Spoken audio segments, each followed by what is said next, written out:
नमस्कार, स्वागत है आपका आपके फेवरेट शो में जिसका नाम है संगनी फॉर टुडेज वुमन। एक बार फिर हम लेके आए हैं नवरात्रि स्पेशल प्रस्तुति, जहां सबसे पहले हम बात करेंगे माँ दुर्गा की, फिर होंगी आपकी हेल्थ से रिलेटेड कुछ बातें और आखिर में ले चलेंगे आपको स्टाइल बाजार में। तो एपिसोड शुरू करने से पहले आइए देखते हैं आज के एपिसोड की एक छोटी सी झलक। शास्त्रों में नवरात्र के प्रत्येक दिन माँ के विशेष रूप की आराधना का महत्व बताया गया है। जैसे अगर हम अनार का सेवन करते हैं तो आयरन डेफिशिएंसी अगर किसी को है तो उससे भी दूर रहा जा सकता है।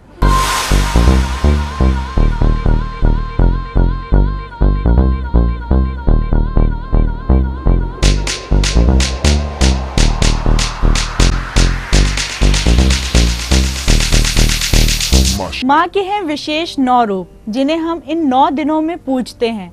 तो आज के एपिसोड में हम बात करेंगे इन्हीं में से 2 रूपों के बारे में, जो है स्कंद माता और माँ कात्यायनी। आइए जानते हैं क्या कुछ खास विशेषताएं हैं माँ के इन रूपों की।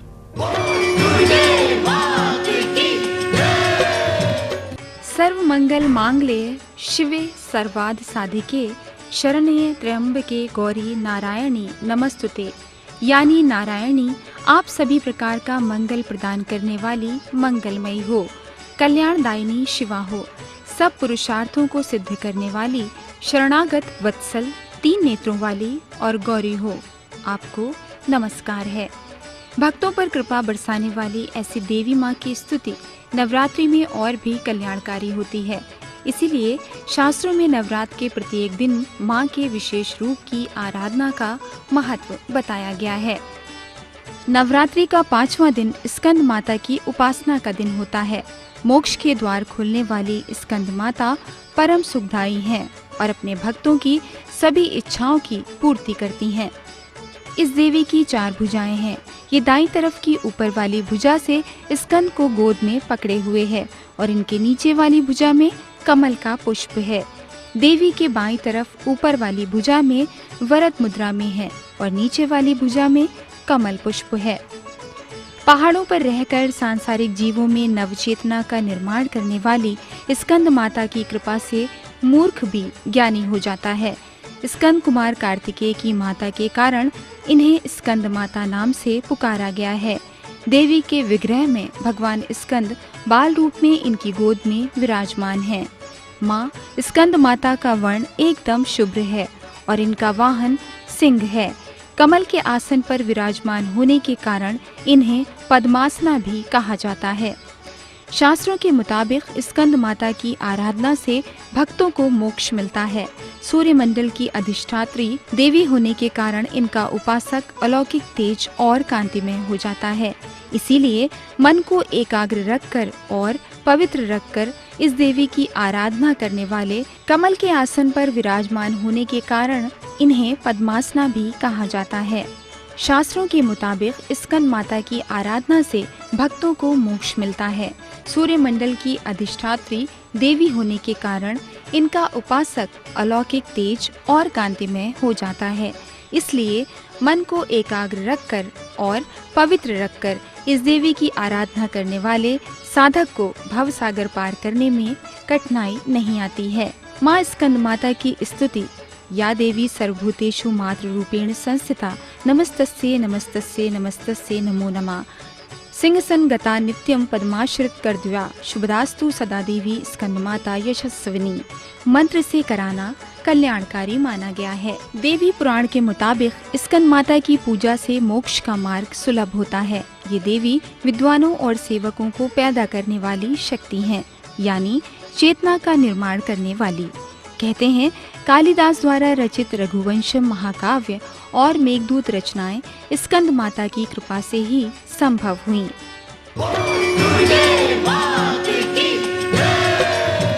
माँ दुर्गा के छठे स्वरूप का नाम कात्यायनी है और नवरात्रि के छठे दिन इनकी आराधना की जाती है। इस दिन साधक का मन आज्ञा चक्र में स्थित होता है। योग साधना में इस आज्ञा चक्र का बेहद महत्वपूर्ण स्थान है। माँ कात्यायनी की उपासना और आराधना से भक्तों को बड़ी आसानी से अर्थ, धर्म, काम और मोक्ष 4 फलों की प्राप्ति होती है।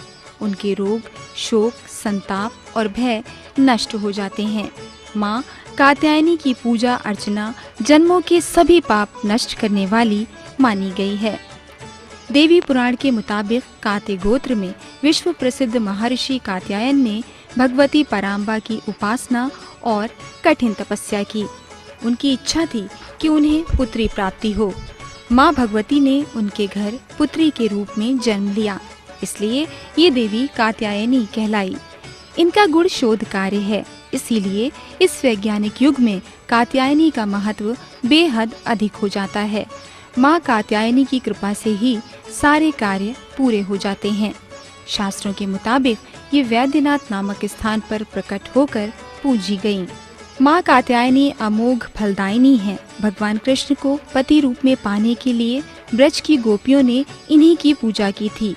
ये पूजा कालिंदी यमुना के तट पर की गई थी, इसीलिए ये ब्रजमंडल की अधिष्ठात्री देवी के रूप में प्रतिष्ठित हैं। माँ कात्यायनी का स्वरूप बेहद भव्य और दिव्य है। ये स्वर्ण के समान चमकीली हैं। इनकी 4 भुजाएं हैं। दाईं तरफ का ऊपर वाला हाथ अभय मुद्रा में है और नीचे वाला हाथ वर मुद्रा में। माँ के बाईं तरफ के ऊपर वाले हाथ में तलवार है और नीचे वाले हाथ में कमल का फूल सुशोभित है। इनका वाहन भी सिंह है। माँ कात्यायनी की आराधना चंद्रहासोज्ज्वल करा शार्दूल वरवाहना कात्यायनी शुभम ददाध देवी दानव घातनी या देवी सर्वभूतेषु तुष्टि रूपेण संस्थिता नमस्तस्ये नमस्तस्ये नमस्तस्ये नमो नमः मंत्र से करने से उत्तम फल प्राप्त होता है। माँ कात्यायनी की उपासना और आराधना से भक्तों को बड़ी आसानी से अर्थ, धर्म, काम और मोक्ष चारों फलों की प्राप्ति होती है। उसके रोग, शोक, संताप और भय नष्ट हो जाते हैं। जन्मों के सभी पाप भी नष्ट हो जाते हैं। इसलिए कहा जाता है कि इस देवी की उपासना करने से परम पद की प्राप्ति होती है। आदि शक्ति का हर रूप मंगलकारी है, कल्याणकारी है। वो अपने हर रूप में भक्तों पर असीम कृपा बरसाती हैं और मानव जाति के संकट में होने पर अवतार लेती हैं। माँ दुर्गा इसी तरह अपने भक्तों का कल्याण करती रहीं। इस कामना के साथ हम अगले एपिसोड में आपको देंगे उनके कुछ और स्वरूपों की जानकारी। माता आपका मंगल करें। तो ये थी हमारी तरफ से एक कोशिश आपको माँ के विशेष रूपों के दर्शन कराने की। अब वक्त हो गया एक छोटे से ब्रेक का। ब्रेक पे जाने से पहले मैं आपको याद दिला दूं कि आप हमसे कनेक्टेड रह सकते हैं हमारे फेसबुक पेज के जरिए। इसके अलावा आप अपनी क्वेरीज, अपने सजेशंस और अपने फीडबैक्स भी हम तक पहुंचा सकते हैं हमारी ईमेल आईडी पे। हमारी ईमेल आईडी है sangani@etv.co.in। चलिए लेते एक छोटा सा ब्रेक, कहीं जाइएगा मत क्योंकि हमारा सेलिब्रेशन जारी रहेगा। जैसे अगर हम अनार का सेवन करते हैं तो आयरन डेफिशिएंसी अगर किसी को है तो उससे भी दूर रहा जा सकता है।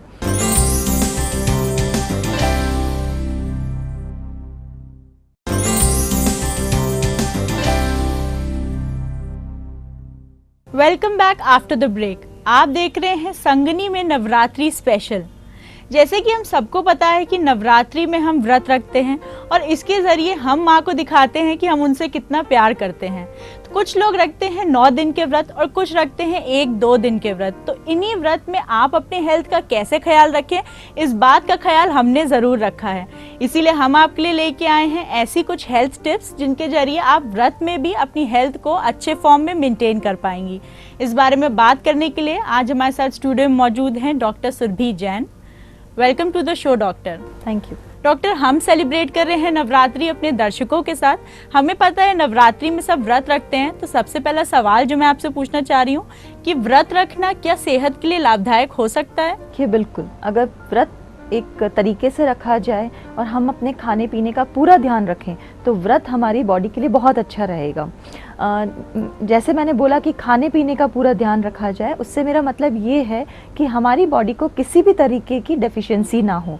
जो हमारे मेजर फूड ग्रुप्स होते हैं जैसे प्रोटीन हो गया, कार्बोहाइड्रेट हो गया, मिनरल्स हो गए, विटामिन्स हो गए, वो सब हमारी डाइट में शामिल हो और साथ में हमारा खाना इस तरीके का हो कि वो बॉडी को डिटॉक्सिफाई करे। जैसे कि ये जो मंथ्स होते हैं स्पेशली इसमें हमारे जो डाइजेस्टिव क्रिया होती है वो उतनी इतनी ज़्यादा सक्रिय नहीं होती है। तो ये हमारी बॉडी के लिए भी बहुत ज़्यादा लाभदायक है कि व्रत रखा जाए और व्रत को एक प्रॉपर तरीके से रख के और जो खाना व्रत में खाया जा सकता है उसको अपने डेली रेजिम में हम इनकॉर्पोरेट करें। डॉक्टर, जैसे कि हम बार बार इस बात पे फोकस कर रहे हैं कि व्रत को एक प्रॉपर तरीके से रखा जाए, तो वो प्रॉपर तरीका क्या होना चाहिए, इस बारे में हमारे दर्शकों को कुछ बताइए। जैसे कि वो फलाहारी में क्या चीज़ें ले सकते हैं, क्या चीज़ें उनके हेल्थ के लिए अच्छी रहेंगी, इस बारे में कुछ बताइए। देखिए, जो मैंने प्रॉपर तरीके की बात करी उसमें आप पहली चीज़ तो हमें व्रत के टाइम पानी बहुत ज़्यादा पीना चाहिए। पानी हमारी बॉडी को हाइड्रेटेड रखता है। तो पहली चीज़ तो ये हो गई कि आप काफ़ी सारे ड्रिंक्स लीजिए, पानी लीजिए, और जैसे मट्ठा ले लिया आपने, सूप ले लिया, ये सब चीज़ें भी व्रत में ली जा सकती है। उसके बाद फलाहार की जैसे आपने बात करी, तो एक बहुत अच्छा टाइम है कि हम व्रत तो है ही है, साथ में अगर आप फल का सेवन करते हैं तो जितने भी मिनरल्स एंड विटामिन्स हैं और जो हम पूरे साल नहीं खा पाते हैं वो इस टाइम पे खाया जा सकता है। देखिए, जैसे मैंने आपको बोला था बैलेंस डाइट होनी चाहिए, तो बैलेंस डाइट में प्रोटीन हुआ। अब जब व्रत रखते हैं तो हम जैसे रोटी हो गया, दालें हो गई, राजमा वगैरह हो गया, ये हमारी डाइट में उतना नहीं होता है। तो अब हम प्रोटीन को सप्लीमेंट इस तरीके से कर सकते हैं कि आप बहुत सारे नट्स का सेवन करें और साथ में मिल्क एंड मिल्क प्रोडक्ट्स, यानी कि दूध ले लिया, पनीर ले लिया, चीज़ ले लिया, ये सब चीज़ें व्रत में खाई जा सकती है। आप रात को जितने भी नट्स हो गए वो आप भिगो के रख सकते हैं, मॉर्निंग में आप उनका सेवन कर सकते हैं, या फिर आप उनकी खीर बना लीजिए। तो आपका प्रोटीन का जितना भी सप्लीमेंटेशन रहेगा वो पूरा रहेगा। फिर हम कार्बोहाइड्रेट की बात करते हैं, तो कार्बोहाइड्रेट के लिए आप ज़्यादा से ज़्यादा फ्रूट्स एंड वेजिटेबल्स लीजिए। नेचुरली व्रत जो होता है उसमें हम रेस्ट्रिक्टेड ही खा सकते हैं, सारी चीज़ें हम खाने के लिए खा नहीं पाते। तो इन्हीं चीज़ों के अंदर जैसे फल हो गए, ज़्यादा से ज़्यादा फल का सेवन करिए। फलों में आजकल के मौसम में पपाया हो गया और अनार हो गया, ये काफ़ी सारी मात्रा में मिल रहा है मार्केट में, और इनको सेवन, जो मौसमी फल है उनको सेवन करने का एक बहुत बड़ा फ़ायदा ये रहता है कि जो डेफिशिएंसीज़ होती हैं, जैसे अगर हम अनार का सेवन करते हैं तो आयरन डेफिशिएंसी अगर किसी को है तो उससे भी दूर रहा जा सकता है। डॉक्टर, इसके अलावा कई लोग होते हैं जो बहुत एक्सट्रीम लिमिट तक जाके व्रत रखते हैं, वो नमक भी नहीं लेते और बहुत ही कम चीज़ें खाते हैं, बहुत ही सिलेक्टेड चीज़ें खाते हैं। तो मैं इससे दो सवाल आपसे पूछना चाहूँगी। पहला ये कि क्या ये हेल्थ के लिए सही है, और दूसरा ये कि अगर इसे रखें तो क्या हम अपनी हेल्थ में इंक्लूड करें जिससे ज़्यादा एनर्जी लॉस ना हो। देखिए, आपने जो पहला क्वेश्चन पूछा कि एक्सट्रीम फास्टिंग करते हैं, कि आपने नमक भी लेना बंद कर देते हैं और पूरे सुबह से लेकर शाम तक कुछ नहीं खाते हैं, तो ये जो एक्सट्रीम लेवल है फास्टिंग का, ये सही नहीं है। आप ठीक है फास्टिंग रखिए, फास्टिंग रखना बहुत ज़्यादा ज़रूरी होता है बॉडी के लिए। जैसे मैंने बताया, डिटॉक्सिफिकेशन होता है अगर आप प्रॉपर वे में करें, रिजुविनेशन होता है बॉडी का।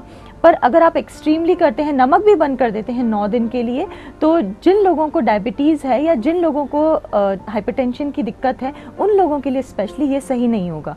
तो कभी भी एक्सट्रीम तरीके से हमें व्रत नहीं करना चाहिए। आप हर 1.5 घंटे में किसी न किसी चीज़ का सेवन करें। अगर आप नमक अवॉइड कर रहे हैं तो इस तरह से किया जा सकता है कि आप पूरे 9 दिन में 2 दिन बिना नमक का व्रत रखा जा सकता है। अगर बहुत ज़्यादा लेवल तक अगर हम नमक नहीं खाते हैं तो कई बार देखा गया है कि डिहाइड्रेशन तक की प्रॉब्लम हो सकती है। तो फलाहार आपने कर लिया, साथ में जैसे मैंने बताया मिल्क एंड मिल्क प्रोडक्ट्स हो गए, और कुछ लोग इसमें कुट्टू का आटा हो गया, सिंघाड़े की रोटी हो गई, आलू की सब्जी हो गई, इन सब का भी सेवन करते हैं। तो ये एक बहुत अच्छा ऑप्शन है खाने का।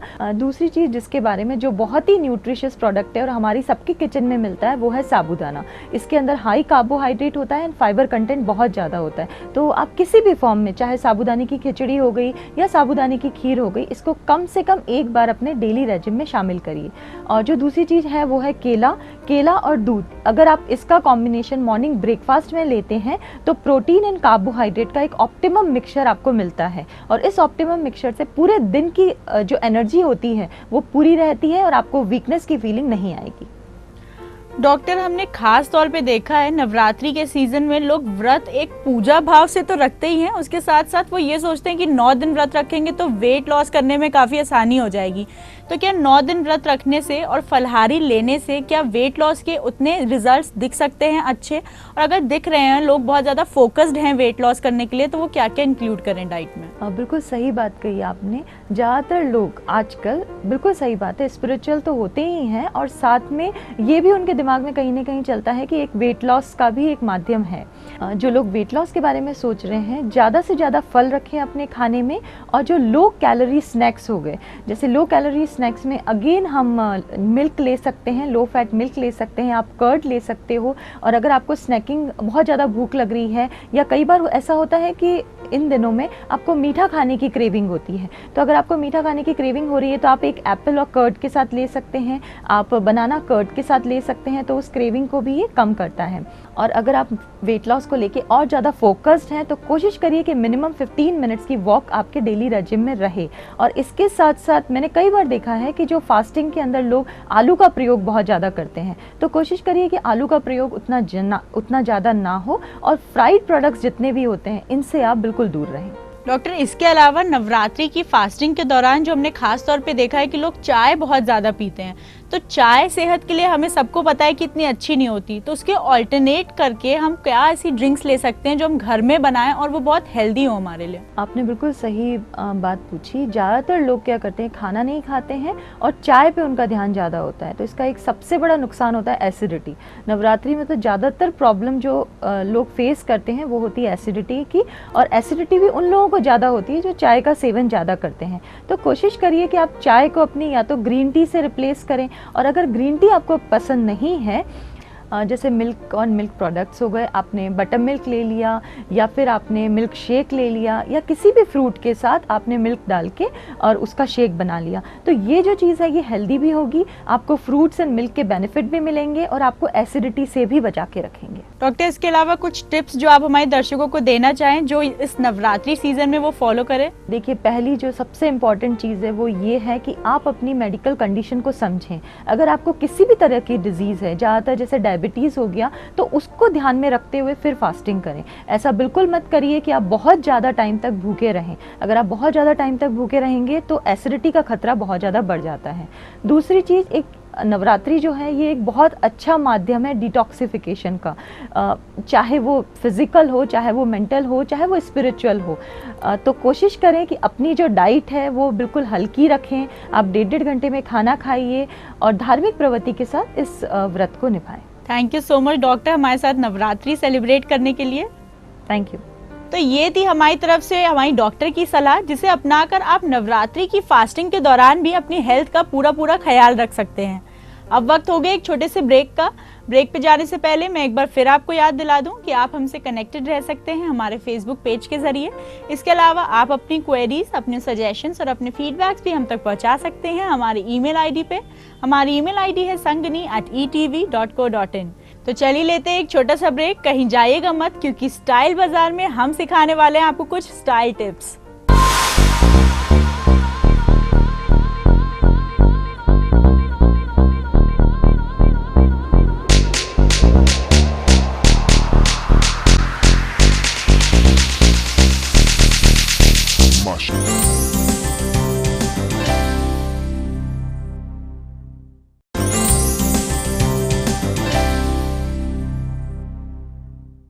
Welcome back after the break. आप देख रहे हैं संगनी फॉर टुडेज वुमन।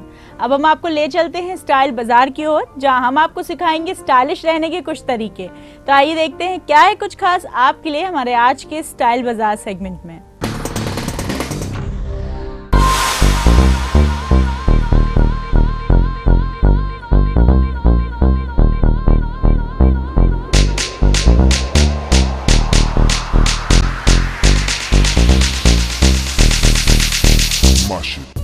स्टाइल और फैशन में आजकल प्रिंटेड वेयर ड्रेसिंग काफी हद तक ट्रेंड में है और ये आपकी खूबसूरती और स्टाइल को भी काफी एनहांस करता है।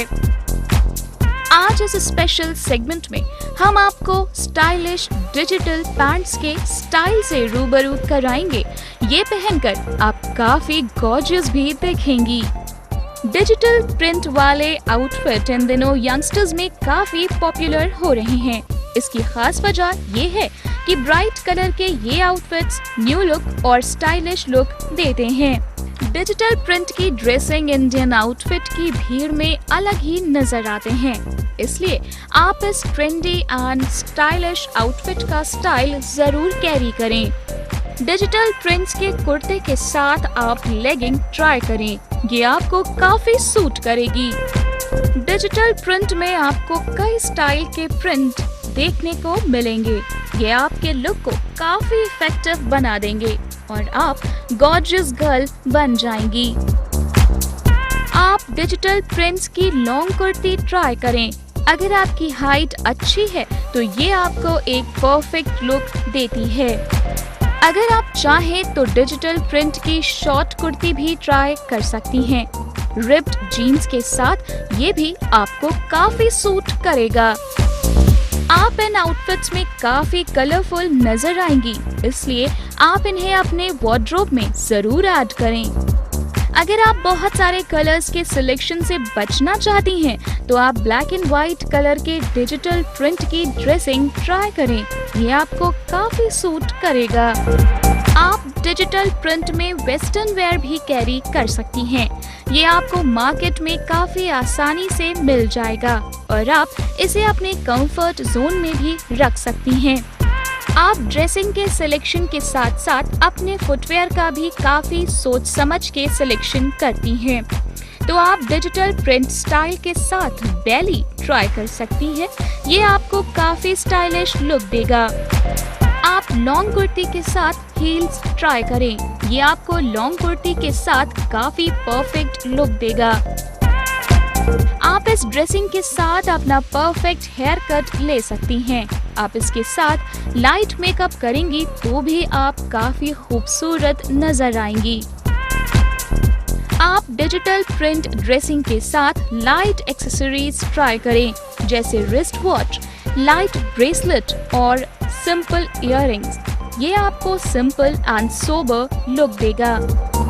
तो देर न करें, जल्द ही अपने वार्डरोब में डिजिटल प्रिंटेड ड्रेसिंग ऐड करें और ले लें एक न्यू लुक के साथ एक स्टाइलिश लुक भी और बन जाइए एक गॉर्जियस गर्ल। ये थी हमारी तरफ से कुछ स्टाइल टिप्स जिन्हें आप अपनाकर अपनी स्टाइल स्टेटमेंट को और ज़्यादा एनहांस कर पाएंगे। अब वक्त हो गया आपसे इजाज़त लेने का। इस नवरात्रि सीजन अपनी हेल्थ का ख्याल रखिए, स्टाइलिश रहिए और अपनी ब्यूटी का ख्याल रखिए और हमारे साथ जुड़े रहिए, क्योंकि हम आपको सिखाएंगे ऐसी ही कुछ टिप्स। अब दीजिए मुझे और मेरी टीम को इजाज़त। अगले एपिसोड में फिर मिलेंगे, तब तक के लिए नमस्कार।